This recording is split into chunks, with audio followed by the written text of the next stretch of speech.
সালাতে দোয়া কবুল হয়। সালাতে দোয়া কবুলের তিন জায়গা।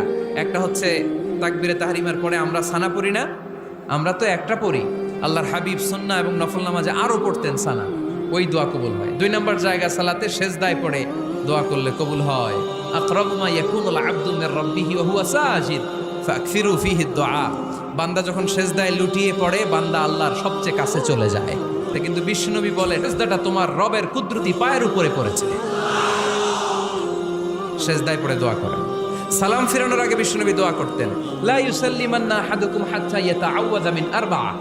আল্লাহর হাবিব বললেন, চার জিনিস থেকে পানাহ না আছে আমার কোন উম্মত যেন সালাম না ফিরায়। তারা যেন পড়ে আল্লাহুম্মা ইন্নী আউযু বিকা মিন আযাবিল কবর, আউযু বিকা মিন আযাবি জাহান্নাম, আউযু বিকা মিন ফিতনাতিল মাহইয়া ওয়াল মামাত, আউযু বিকা মিন ফিতনাতিল মাসিহিদ দাজ্জাল।